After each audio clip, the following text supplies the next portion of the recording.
Okay, ladies and gentlemen, welcome. This is Paul Sims speaking to you from London. I'm a chairman at IFA Pharma and really excited that you could all be here today. As you can hopefully see on the screen in front of you, what we're going to be talking about is digital payer engagement. And indeed, I'm going to be joined, as you'll see in a moment, by some very capable people, and we're going to be taken through this topic.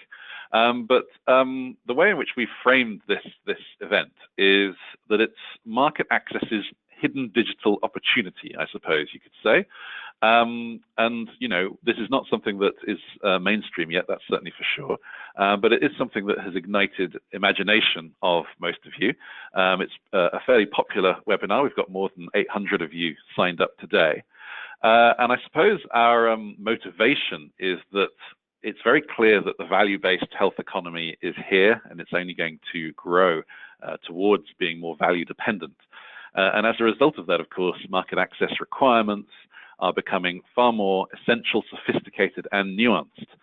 So theoretically, technology should be able to help us in some various different ways. We should be able to adapt some of the techniques that our commercial colleagues use when it comes to more payer-focused relations. We should be able to explore unexplored channels.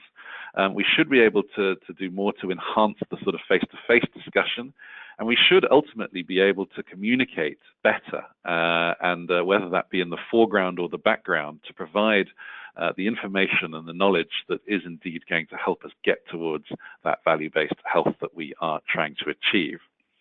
So the premise, I suppose, is strong, even if the evidence so far is still quite weak relatively.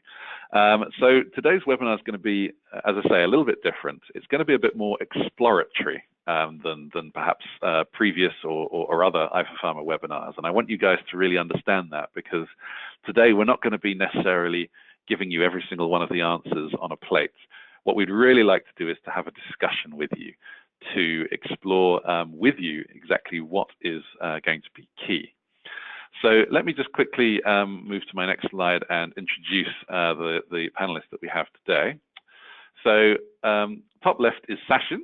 Sachin Kamal is with Pfizer, and he's currently the Vice President and Head of the Center of Health Systems Innovation. And I'm just going to pause and move on from Sachin for the moment, because the reality is that unfortunately Sachin has not been able to join the webinar as yet. He's actually suffering a couple of technical issues just now. So we're hoping that he's going to join us in a few minutes' time, and I might well introduce him properly then. Underneath Sachin, though, is Mads. Now, Mads, you may well know very well if you've been to IFA Pharma events. He's been a good face to have there. He's actually spent 15 years working in digital technology of various descriptions, with only the last 6 to 7 in pharma, but in various roles in marketing, communication, and sales. And if you're not familiar with Ignicio, you might not be if you've come from the market access area.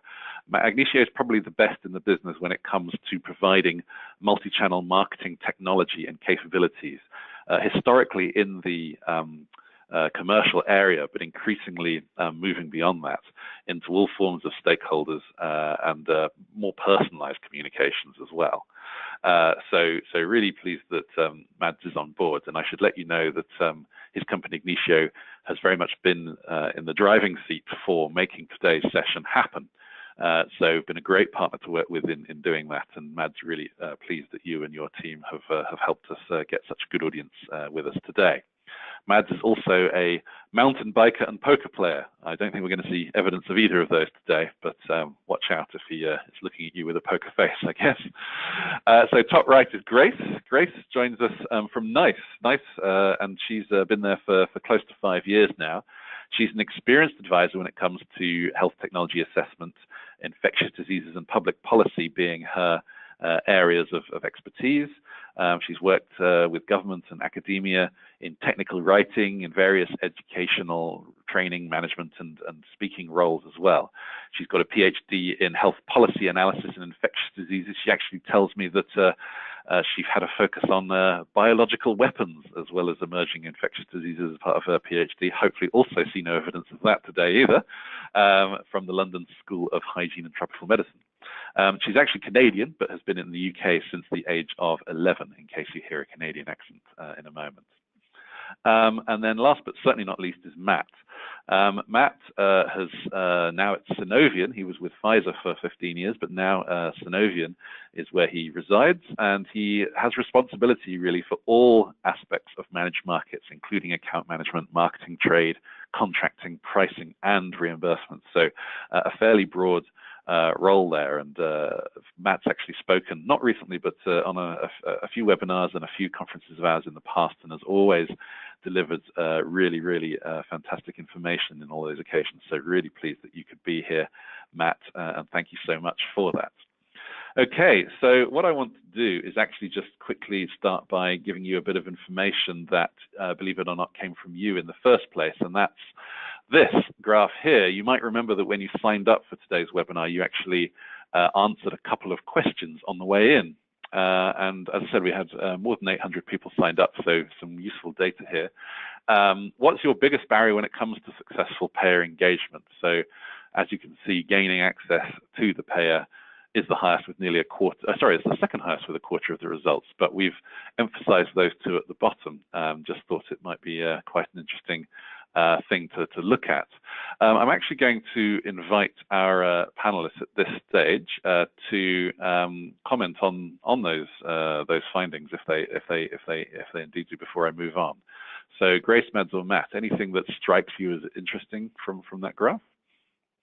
Well, from the NICE perspective, it's interesting that gaining access to the payer is 24%, because we feel that our processes are quite clear online. So I would be quite interested to find out what the barrier is there for people feeling like they can't access NICE. Well, we're going to talk about that a lot more for sure. Anyone else? Paul, this is Matt. I think it was very interesting. I appreciate, as you mentioned, I've been involved with several IFA Pharma conferences previously, and I know with these webinars we get quite an international audience, and it's interesting to see that what looks to be the commonalities in other countries to what we see here in the U.S. My purview is just North America, but it's similar to what it looks like others are experiencing as well. Right. Yeah.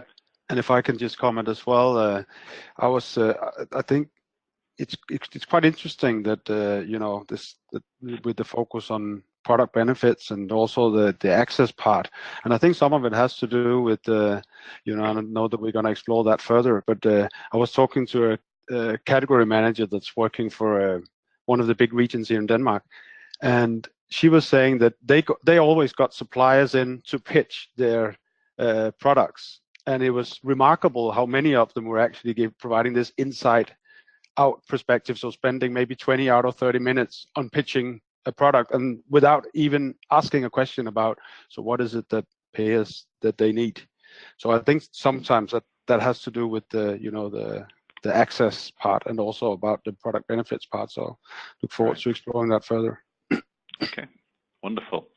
Okay, so let's move on to the next question that we will ask everybody. What's stopping you from further applying digital technology in market access? So here we have a clear winner of I'm unclear, and then close behind that, unaware of the opportunities. Actually, some of the things that we might have thought might be higher up on the list, like the high cost, the priority, the limited opportunity, not coming anywhere near those, only half as much. So again, any comments from our panel quickly on that before I move on? Yeah, I think it just showcases that we have a very curious audience, and this is kind of an unexplored area as well. Yeah. Grace, I think you were saying something there. No, actually, that wasn't me. Oh, Matt. It was Matt, Paul. So I agreeing with what Sash was mentioning there. I think it goes back to your introduction. I think we're all in the exploratory mode. Some of us have got a toe in, maybe a foot in, up to the knee, but I think a lot more to learn here. Okay, so this is definitely setting the scene. As you can see, you guys are definitely with me, and as you just said, Matt, this is an area which we're going to explore. Now, what I want is for everybody who's listening to have a look at the right-hand side of their screens, where they'll see a little questions box. So if you take a look at that now, and maybe just write a quick hello in there so that I know that you're listening and you haven't fallen asleep already. And once you have done that, I can see some hellos coming in. Thanks very much for those. I want you guys to use this document. As I've just said, we're not going to be dictating things to you today. We're going to be exploring together. So I need for everybody to write down what it is that they want to know in the box, and make sure your questions get asked, and it's the only way that we can make sure that we answer them properly. So do please use this throughout the next hour. But the first thing we're actually going to do is actually hand over to Mads, who's going to set the scene a little bit. And if I just share the screen with you now, Mads, you should hopefully get the ability to do that. Then Mads is going to take you through a few slides on his side. There we go. I think we can see your screen now, Mads. Right. There we go. Perfect. Brilliant. Thanks a lot, Paul. So according to Boston Consulting Group, they were doing a report on medtech companies, and they were saying that medtech companies that changed their focus towards economic buyers are seeing a 250% increase in revenue. Mm-hmm. Now, there's obviously a great diversity within segments and between pharma and medtech, as Paul is also mentioning, but I assume we can all agree that central procurement payer institutions impact our businesses, which is also why we see this level of interest here today. So how do you optimize your company's impact on the complex tender process and this complex stakeholder landscape? At Ignition, we are experiencing that we can benefit from digital technology. So here are three solid arguments for that. Payers are, like the total population, becoming more tech savvy, relying on digital resources in their daily work. Payers acknowledge that interactive, engaging content empower better meetings. Payers depend on collaboration with you, with us as suppliers. Tenders are no longer just cost-centered. It may seem that way sometimes, but they also need to drive better health. I'm pretty certain that Grace can acknowledge that as well. I was chairing at a conference in London last month where administrative buyers from both Italy and Portugal explained how they worked very hard to build in concrete measures for how treatments were providing value. So looking at this combination of expected treatment outcomes and cost of care in their tenders. So if we have a look at the tender process, general tender process, I'll be honest up front, as Paul was saying, I'm working for a company that delivers software and solutions to support how you maximize your engagements with your key stakeholders. The rest of you guys are experts on how the specific parts of a tender within your area works and how they differ from country to country. So looking at it from more of an overall strategic perspective, here's where I see massive opportunity. The pre-tender phase, where specifications are made, has an enormous impact on the tender itself, which means that work in this phase needs to be managed very carefully. Also, health economic arguments are becoming increasingly important. So delivering them clearly is really crucial. And finally, the number of stakeholders and touch points, especially in the pre-tender phase, suggests that there is an opportunity for pharma to optimize how engagements are managed and how activities are connected. So tender managers have the right information at hand when they pre-select suppliers. Now, Paul mentioned it in the introduction. In the commercial departments, we have for the past 5 or 10 years had the resources and the luxury to apply digital technology to help deliver our messages in the most impactful way across multiple touch points and channels. Now, our ambition with involving ourselves in this event and our ambition at Ignition is to take these learnings and make them available for those of you that work within market access. So let's first touch upon the communications. Complex health economic arguments. They do differ from a traditional brand messaging, but the essentials are really still the same. So let me share a case from one of our customers, a top pharma company that we're working within oncology. They used digital technology to support them in their payer engagements. They were challenged by increased competition, which many of you probably also experience, and an increased focus on price So they wanted to make it clear that they were the right long-term partner and how their treatments impacted health outcomes. So they did two things. They leveraged digital content to apply storytelling to tell the story about how their company as a trustworthy partner that invested heavily in new treatments, and they embedded their health economic calculations into e-detailers that could be adapted by market access people on the fly so that it was fitting with the audience's expectations. So in this way, digital tools facilitate clearer communication, clearer argumentation. The other element I wanted to touch upon before I'll hand back over to Paul is how technology can help manage the stakeholder landscape and enhance the value of payer engagements. Let's look at this map of key influencers that we need to address. So this could include a top surgeon at the central hospital, the head nurse that's responsible for educating and training of patients, the hospital manager, and key stakeholders on the actual tender team. In simplified form, the ambition is to make sure we provide relevant and timely support to each of these stakeholders. To enable this, we need everyone on the account team to have access to all the insights. Engagement data facilitates that. So how do you tactically do that then? One solution, one of the learnings from working with it on the commercial side, is to break it all down and develop independent customer journeys for our stakeholders. Now, this journey here showcases how we work with Maria Gonzalez in the pre-tender team across channels to provide the information and clinical data that she needs when she needs it to build the optimal tender. What's essential is to maximize collaboration at every single touch point. We want to ensure that Maria and her team know exactly how our treatments help provide better care. This means they can build the information into the tender documents and combine outcomes and costs and thereby help them meet their objectives. So I see huge undiscovered potential in benefiting from how we've used digital technology in sales and marketing to strengthen our payer relationships. For mutual benefit, I was just getting a pop-up, which was a bit weird. Based on the survey responses that clearly show that this is a new area of opportunity, the question that I'd really like to explore here today is if market access should be the last area to adopt digital or the best ones to do it, really. So that's the challenge for us today. Paul, if you'll take over.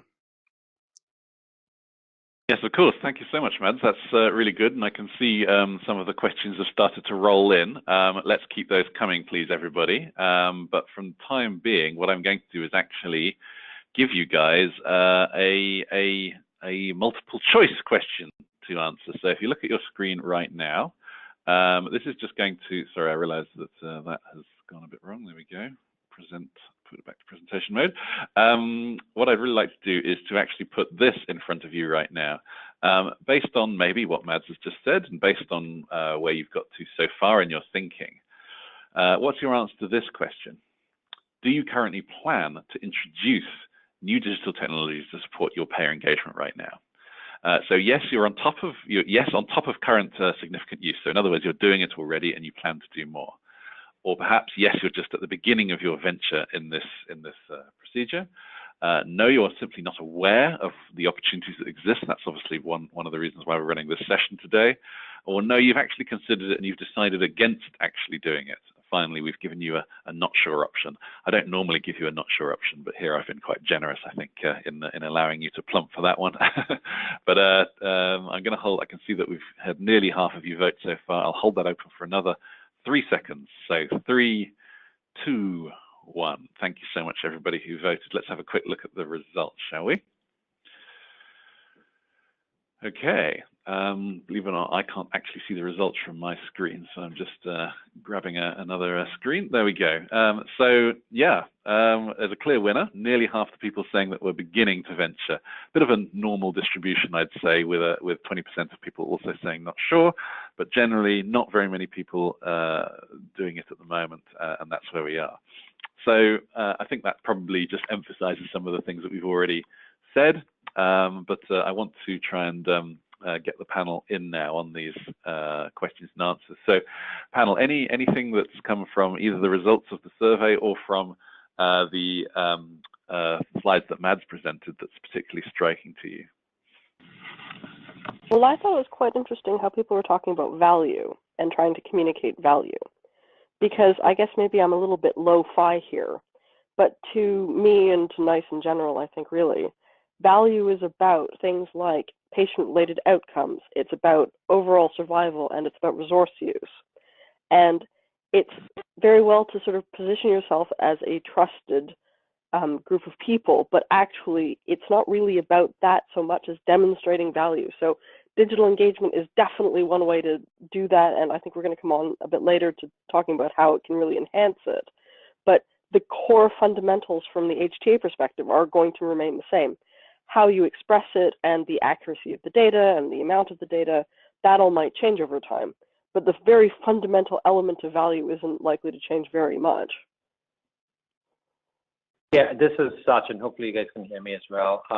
Just to build on that, I think, you know, I agree. I think the way I sort of look at digital and technology in general is sort of a platform or an enabling function to help ascertain, you know, more systematically, efficiently, elements of value that are inherently built into HTA systems, guidelines, and whatever have you.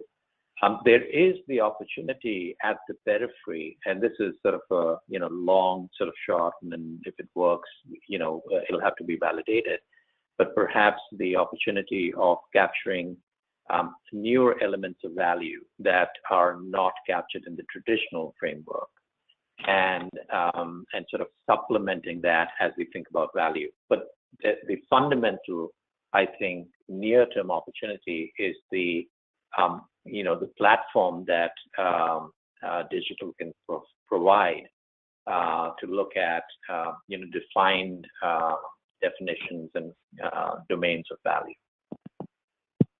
Can I just say, Sachin, welcome to the webinar. For some reason, you're still not appearing on my screen, but we can definitely hear you. So thank you for joining and being a part of this. I'm not sure how much of the previous conversation you heard, but just very quickly, Sachin, in case you're not aware, is actually Center for Health Systems Innovation at Pfizer. It's actually a new center that was created under his leadership that develops and integrates innovative approaches based on the various risks and technical underpinnings to address access and pricing. So really great that you've joined us. Thank you so much, Sachin. Let me come back to the others. Do Matt or Mads, do you have a comment on this?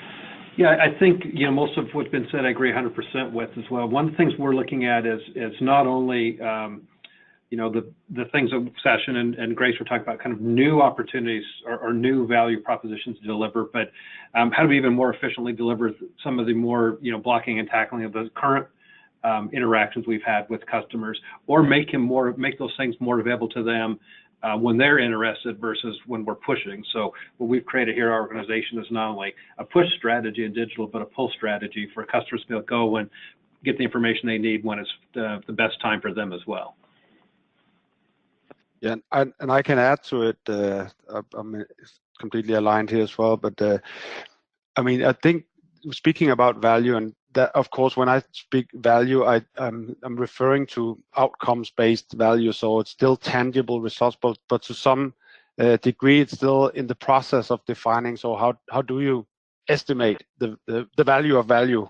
But for me, it's really about looking for those, you know, if you take the Stephen Covey approach and take his win-win parameter, so how is it that you present something that's of, you know, relevance to the payers and kind of help them meet their KPIs, both in terms of economic measures, but also in terms of how to drive better care.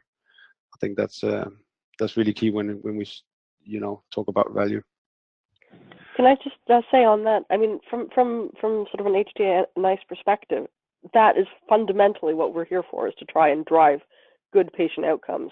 You know, how we do that is very much a movable feast. I don't think anybody would say that the NICE processes are absolutely flawless and could never be improved, but that is fundamentally what we're trying to achieve. And I think that's super, just to round it off, I think that's really key to bear that in mind when we have this discussion, that there is a mutual interest in optimal care. So we should avoid seeing the payer side as a mere customers, but actually also as partners. I think that's really key. Okay. I'm going to just read out a few audience questions at this stage. I'll sort of read out a few, and then panelists, you can choose which ones you address. There have been quite a few requests for any examples, case studies for digital implementation and market access. I think we can safely say there aren't very many, and that's what I said at the beginning as well. We're going to explore, but obviously if anyone does have anything or any glimmers that they can share with us, that would be great. Some of the other questions are, what data is available and what data is useful for such dialogue? Is there any kind of guidance that you can give in terms of what actually works for a more sophisticated engagement with payers? How are industry peers utilizing digital in market access to engage with payers? I guess that's another request for an example. I'll skip past that one. How reliable are digital platforms in respect of local customer inputs into market access tools such as health outcome models? That one's a little bit convoluted. I hope you can understand that one. What about, of course, digital medicine, digital therapeutics? How do you optimize payer engagement regarding that? Are those products more suitable for this type of communication just because of the very nature of the product? I think I know the answer, but I'll let you guys give the answer to that one. You know, what means are best? So people wanting to talk about channels, various publications, websites, companies, obviously, and in combination with the offline methods as well. So I can see there's a lot more questions just coming in. I'll come to some of the newest ones in a moment. But does anybody want to address any of those for the time being? Can I mean, they're not perfect examples. I won't pretend that they are, but can I talk about a couple of things that NICE is doing sort of related to this? Of course. Okay, so they kind of collectively start to answer some of these questions. One of them is called the MedTech Early Technical Assessment tool, and this is an online tool where very quickly, basically, a company with a new medical technology digital application diagnostic can fill in a synopsis, and then NICE or a different facilitating organization looks at the synopsis and then sits down with them for about an hour and a half face to face, talks about it, and then writes a report as a gap analysis. So it does blend some digital elements because it's, as I say, online, and some face-to-face elements. So there's both some idea of trying to put information in quite a standardized format so that it's easy to understand, but also incorporates the sort of face-to-face element and the sort of discussion element. Moving on from that, there's something called Health Tech Connect, which is again an online portal where we're hoping to launch this so that everybody will put in their information about medtech that they're developing or diagnostics or digital applications, so that they can sort of find new partners to work with. And the third element that's quite new is this digital evidence frameworks that should be launching very shortly as well, which discusses the level of evidence that will be needed for digital applications. So both in terms of clinical effectiveness and health economics, so economic effectiveness. And I think together these start to help you understand the kinds of tools that NICE is developing to try and integrate some of these digital ideas of payer engagement. Thank you. I'd like to get sort of Shashan and Matt's sort of immediate response to that. Do those sound like things that are aligned with what you're doing and that you're going to be able to work with? They do, Paul. In fact, and you know, on the first question, I think that came out around some examples. I'd love to share a couple of things that we've done. we started with, something as basic as just using digital technology to broadcast our message greater. What I mean by that is, we just recently did a program for United Healthcare, and their VP of Pharmacist wants to share some information on a new product we have in COPD. And so we did it. We Skyped the training out to 120 of their PharmDs across the country, as an example. Now that's not overly innovative, but certainly using technology to get it to everyone. Probably our greatest success that we've seen, though, is we built about a year ago. We built a website that was dedicated to market access leaders within the U.S. and what we've put on there is not so much product information. It's fairly unbranded, but it's got a lot of information around therapeutic disease areas that we work in. It's got some of the HEOR and outcomes data we have, as well as all of our clinical trial data is there. Also has information specific on budget calculators that HEOR builds as well, and some of the regulatory changes that are going on in the U.S. that are of high value for our customers. And we were very pleased. We've had about a little over 17,000 unique users to date. But what's really been interesting is that those users, 90% of them are repeat users. They look at an average of 6 pages and spend an average of 19 minutes. So anyone that's done anything with websites knows that's pretty amazing. And so I think what we did is we found a good sweet spot of understanding our customers' needs and delivering value there, right, to them as well. So we've done a few other things, but that's probably the most successful digital exchange we've had. And we're also, I don't want to take too much time on this, we're also using some digital devices to do biometric measuring as well, and created a website where both us and the customer, the health plan customer, can see the aggregated data to understand the learnings from that as well. So those are a couple of examples of what we've done at Synovian. Yeah, and just to supplement those two comments and give some more examples, we've invested a fair bit in sort of using apps as a way to communicate as well as share information in therapeutic areas of interest to the company. There's several examples all tied to therapeutic areas where we have products that we've invested in. Some of them have been well received in the external community. I think the other piece of this is the other examples in the domains that we just talked about earlier, but to sort of build on the discussion already, the other area that may or may not directly be involved with the payer per se, but it will eventually is the role of digital in the R&D structure. And so one of the things that we're doing with the hope that eventually that will make it, for discussions with the payers, is also investing in digital tools, devices, etc., to capture information in the R&D pipeline. We in fact have a small team that is focused solely on doing that in sort of enhancing the role of digital in clinical, and try to collect that information systematically, which will then make it into submissions and dossiers, etc., and lend itself to discussions in that setting as well. Thank you. Can I ask both of you, Sachin and Matt, that is, how have you managed to make the payer community aware in the first place of, firstly, the website that you've mentioned there, Matt, and actually get them to actually visit it, and secondly, Sachin, to provide that information that's coming from R&D? I'm not sure if you're saying that's being exposed in any way to payers directly, but presumably the trend is that the barriers between that data and the payer are effectively being removed gradually and effectively becoming more transparent. So for both of you, I'm just wondering how you actually have got to those places in the first place. I've also had a couple of people ask what the site is, Matt. So I don't know if you can share that with us.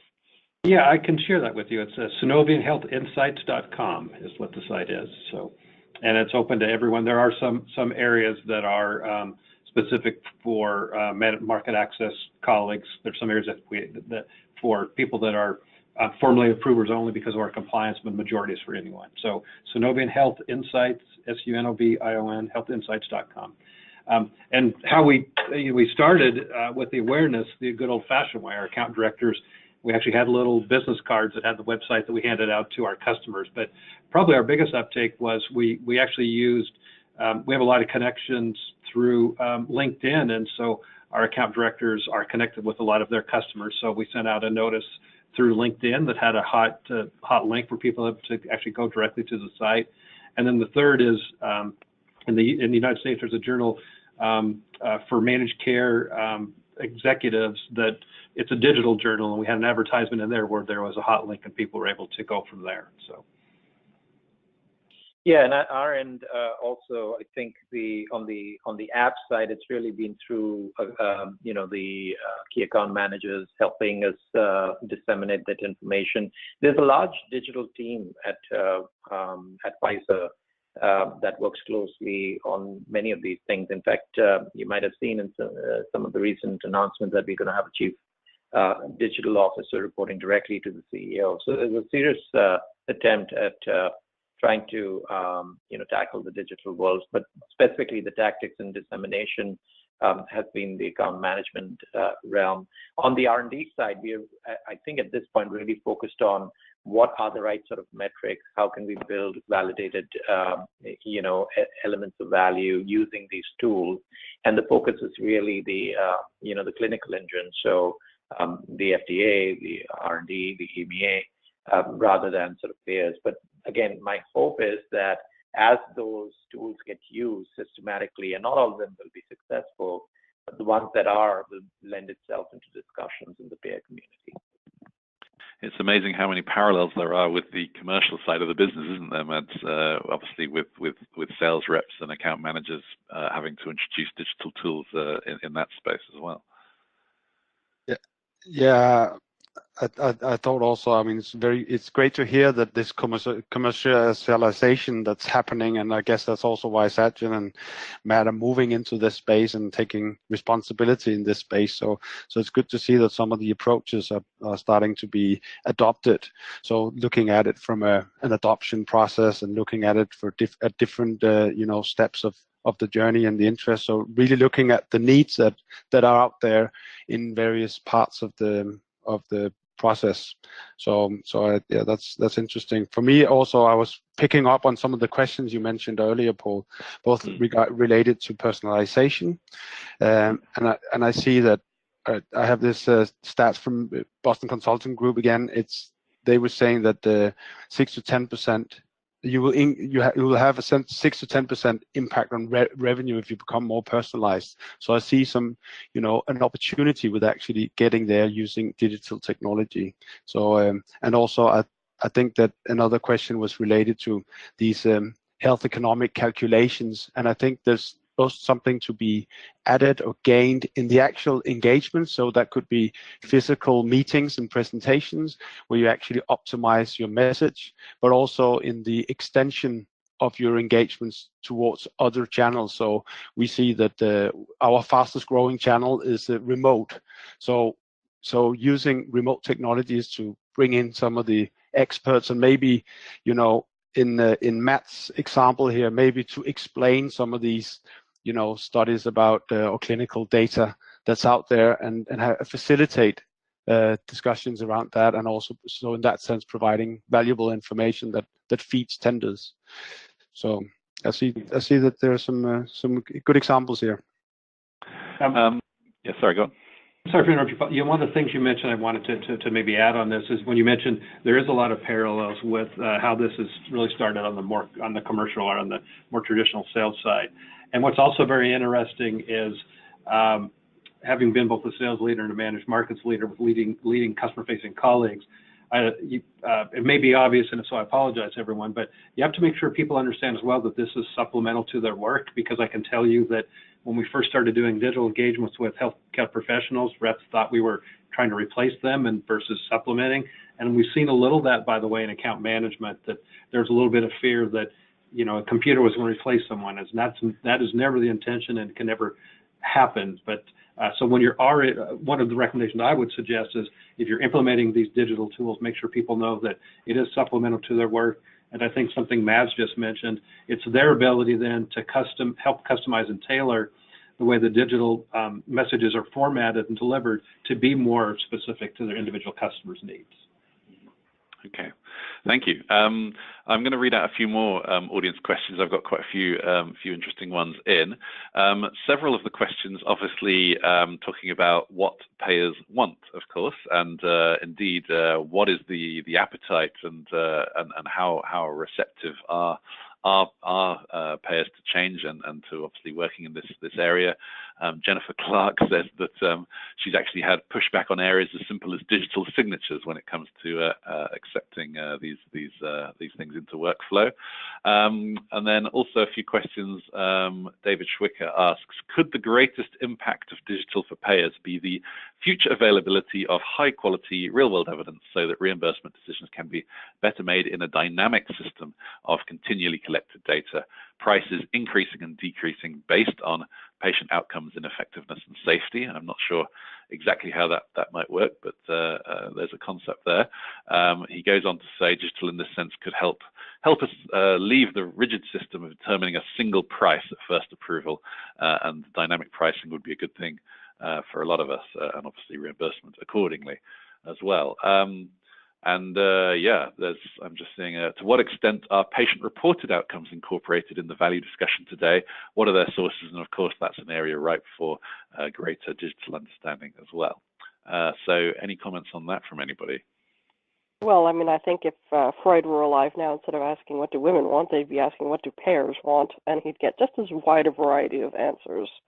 Yes, there is no monolithic answer to that. I mean, like I was saying before, value is what payers are looking for. There's different ways to express it. There are more refined ways to express it, which speaks to the second question. You know, would it be better to have ongoing data collection and an ongoing, iterative process in order to establish value? Maybe. I mean, I don't think that we have a real answer to that at the moment. If you're starting to talk about collecting, real patient level data, though, you're starting to look at some very serious governance issues. And I think that we're not really set up for that at the moment. It's very difficult to think about how you could do that in a safe environment and also in a way that provided accountability. Because if you have an ongoing mechanism that changes every month, then who is it finally the buck stops with? That's one thing to think about. And another thing to think about in this sort of context is the idea that payers are always going to want to know what affects patients. So when you talk about patient-related reported outcomes, NICE always says, we want EQ5D. And that is, I admit, a slightly blunt tool, but nonetheless, it does help us to compare across different types of conditions. So no, it doesn't capture some sort of sensory impairments or sleep deprivation or other issues that might be more valid in your particular disease area. That doesn't mean that an overall one isn't valid as well, if when you're talking about a payer sort of perspective.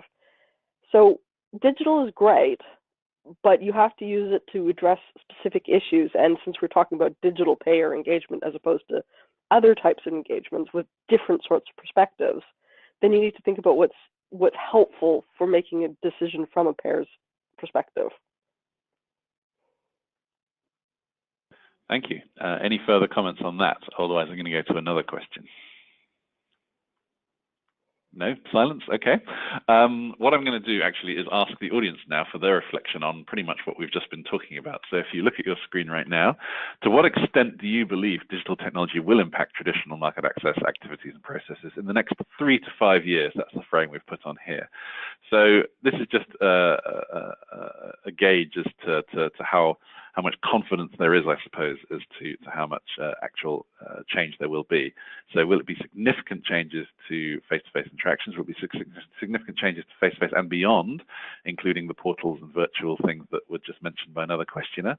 You think it will be limited or slow, or you don't expect any impact at all? So very quickly, do that one. It's a fairly simple question. I can see roughly half of you have voted. 3 more seconds.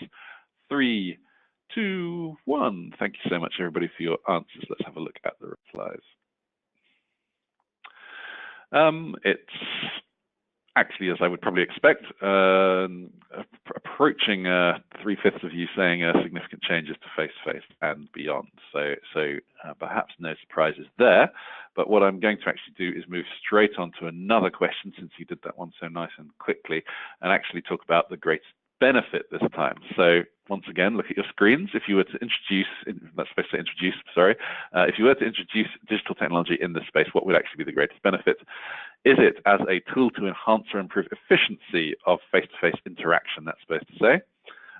Is it a device to aid pre-tender negotiation and understanding, general comprehension of what there is, and maybe Matt's website is a way to do that, as a way to provide wider information and background queries, so information perhaps about the disease, or enable people to answer questions via a website, a way to break down barriers between payers and pharma. Quite simply, it's a communication aid, or finally a way to change the very fundamental nature of what payer-pharma communication actually is.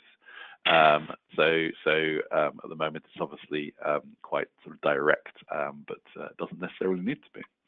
Okay, so a slightly trickier question. I'll hold that open for 3 seconds now. 3, 2, 1. I can see we've got most of you voted there, so thank you very much, everybody. Let's see the results yet again. Okay, a bit more of an even spread this time. In fact, a very even spread, possibly one of the most even spreads I've seen on any webinar question on any topic. So all of the above is my way of summarizing the answer to that one. And perhaps it was a bit tricky for people to choose just one of those as well. But interestingly, that a good fifth of people saying it's a way to fundamentally change the actual nature of pharma payer communication in the first place. So I guess there's a sense of ambition there, despite not knowing exactly what the best things to do today are. Any comments from our panel on either of these two results that we've just seen? I think from my side, and also leaning to the question just before that the application of other technologies or other ways to supplement traditional face-to-face meetings, which is, as we know it, relatively limited towards payers, but there are ways of doing that. But adding to that by using different approaches. I was mentioning remote, and I picked up on this statistics that said that 56% are actually of account managers within pharma are actually looking to extend their communications beyond the actual engagement and have a way to follow up remotely. So I see that's kind of an approach, and that's also a way of embracing the focus on the pharma payer relationship. So it's really to optimize the relationship by using different approaches, something that's also based on what the needs of the payer, what they are. Paul, this is Matt. I agree with Session. I think part of what I see there, at least, is that it probably a lot depends on what the payer's needs are and the kind of relationships that your organization and that account director has with the payer. It could be a lever pulled for different reasons based on that relationship. Okay, thank you. Any comment from Session or Grace? I love the idea of digital enabling more kinds of data to be useful. Everyone talks about, wearables, the apps, and, ways of collecting real-time information. And as Sachin said earlier, we need to validate these sorts of things. So I think it would be fantastic in the future to have the opportunity to have something like, a managed access agreement where there's ongoing data collection, and then all of this is put together to make a decision that is more accurate. A lot of times there's a lot of, I won't say supposition, but a lot of judgment about very uncertain data. And it's necessary because otherwise people won't have access to new technologies. It's a real fine balance between quick access and certain access.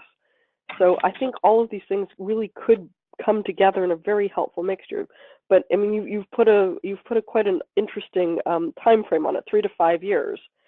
I'm not sure that the sort of architecture is going to be in place fast enough in 5 years to see the real complete benefits of this. But at the same time, if you'd said 10 to 20 years, it would be a completely different landscape entirely, I suspect.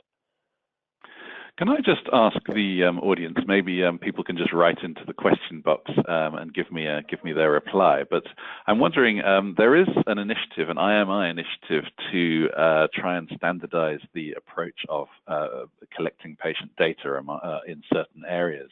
That's being led by several different companies and obviously IMI representatives as well. I'm just wondering if anybody is aware of I understand that they haven't been very public with the work yet, but will be very soon. But I'm just wondering if people are indeed aware of the work that's going on there and how confident they might be in whether it's actually going to produce any results. So if you've got any comments to that, even if you've not heard of anything, then do just say so and let me know in the questions box. I'll come back to that later and read out any interesting responses to that. The responses so far are not aware, not heard, not aware, and wasn't aware. So so far, not heard about. People haven't heard about it. Okay, very interesting. Okay, yep. So far, it's 100% no. Yeah, just to build on sort of what Grace was saying earlier, I think we do have to put the timelines on a little bit more carefully, right? So yeah, if you're looking for sort of short term, i.e., the next few years, we're going to miss some of the opportunities, and I think the opportunities are there to think about newer elements of value that patients care about using technology.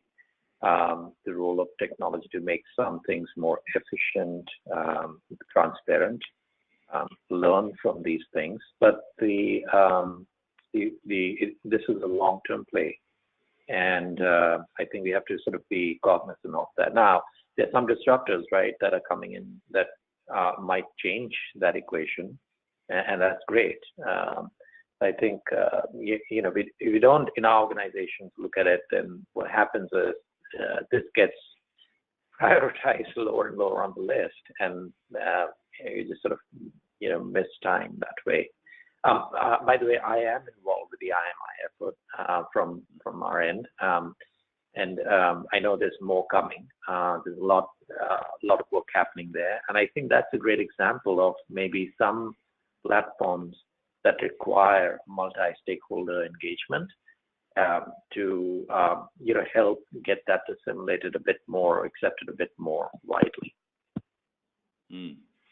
Okay, a few people pointing to the Big Data for Better Outcomes initiative to me on the questions. A few people pointing to the fact that IMI have been working for several years on patient-reported outcomes, and this is in many ways an extension of what's been done before, but unfortunately they haven't been very well communicated so far despite this. So there is work going on, but you might have to hunt a little bit to find it.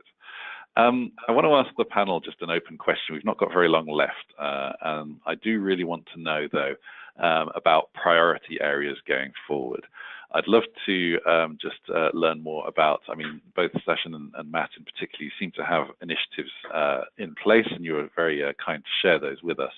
But what about the priorities going forward? What is the next phase of implementation? And if you had to put your remaining dollars into only one thing that is actually going to make an advance in this digital area, what would it be? Paul, this for us, it's because of we have a couple of products, one launched and one about to be launched, that have there's a lot of value in pairing those products with digital technologies for measurement, both to improve whether it's diagnosis or that the product is actually being utilized, and which we can turn, we think, into eventually some outcomes-based agreements. And so for us, it's the implementation of the digital technologies, the wearables, and most importantly, and aligns a little to what we just talked about, then working to build some kind of a place where we can share that information between the pharma company and the customer, the physicians, and even the patients in a de-identified and aggregated way, because as Grace mentioned, it's the devil in the details around the compliance there. But how do we real-time look and see what's working and what's not? So that's going to be our biggest focus in the next 3 years, probably. Thank you, Sachin. Yeah, And for us, I think we have a new CEO coming on board, and we have a chief digital officer that has just been hired, and I think she starts January. So a lot of it will be bringing all of the digital efforts within the company together under one platform and sort of elevating it within the organization. Albert Bourla has spoken, publicly about the importance of this, and clearly, hired somebody to be on his team. Albert is the new incoming CEO of Pfizer. And so I think that's sort of the journey we are going to be on, and a lot of it will depend on sort of how the leader wants to shape it. But I think there are three things that we are likely to see that I don't think are going away. The role of digital AI within the R&D space, either to make that engine much more efficient, faster, but also to capture through digital technologies newer elements of value within protocol designs and submissions. The second is the role of using digital as a platform to engage with the patients. Albert has said very publicly the role for Pfizer to be much more vocal and engaged in patient centricity, and he sees digital as having a role in that journey. And then the third thing, which will require partnership, is how can we use digital as a platform, and then more importantly, technology as a platform for making the supply chain healthcare system more efficient. And that's a little bit out, I think, in terms of the future, but there are opportunities there because, you see, we can try to make the engine, the first part that I talked about, more efficient internally, but if we don't look at the healthcare system more broadly, then there's miss there for the system at large. So I think Pfizer, as one of the contributors in that journey, would want to, participate in that. So I don't think any of those three things will disappear, but clearly we will wait to get guidance from our new leader coming on board, and that's obviously truly exciting for the company. Okay, we're nearly out of time, so a final comment from Mads and of course from Grace onto where you'd like to see the real efforts being made as well. If you can keep your answers short, that would be great. I'm just pleased to see that, pleased to hear that digital is becoming an integral part of what both Sachin and Matt are referring to. And I see, so taking this whole approach and bringing in the digital skill sets, so to think about how digital can be an enabler for what it is that we're trying to achieve. So really understanding the audience and figuring out what problem we're solving, and then decide, so how do we best do that, and how does digital enable that in a better way. I think that's then we're on the right direction, and basically also taking a step-by-step approach. So really, start small, get some early results, and similar to any other project, and bring it into the everyday life and the projects that we're working with. That's going to generate results. Thank you. And for me, digital is a tool. It can be used well, it can be used badly, it can be used with sophistication, or it can be used very simplistically. For me, the most important thing about digital is that it supports the fundamental concept of the value proposition for payers. Excellent. Well, that was a very good line to end on. Really appreciate all of your time, guys. Thank you so much to Sachin, Mads, Matt, and Grace. Been fantastic having you on board here. This is, as I said, a new topic, and you'll see that when you leave, there'll be a few questions for you to answer. Please do just take a second to actually answer those, and ensure that we're given the feedback to know how to develop in this area beyond this point, as obviously we're all exploring. We're all in a very similar boat here. If you want to carry on this kind of conversation, then you can do so in Barcelona. That's on March 12th to 14th next year. I'm sure you've heard about it by now. You'll see that Mads is one of the smiling faces on that page. But we do have a track specifically dedicated to market access there. It used to be a separate event, but now it's very much included across the whole sort of a commercialization area. And these are some of the people that will be talking at that meeting. So please do come along and learn more about it. Interestingly, we were mentioning IMI programs earlier. The Get Real 2 program and other members who are involved in IMI initiatives are going to be on a panel in Barcelona as well. So you'll be able to learn a bit more about that. So really appreciate your time on board. and obviously wish you good luck with this going forward.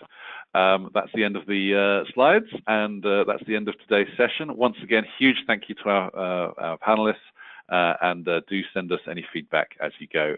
Enjoy the rest of your day. Thanks so much, everybody.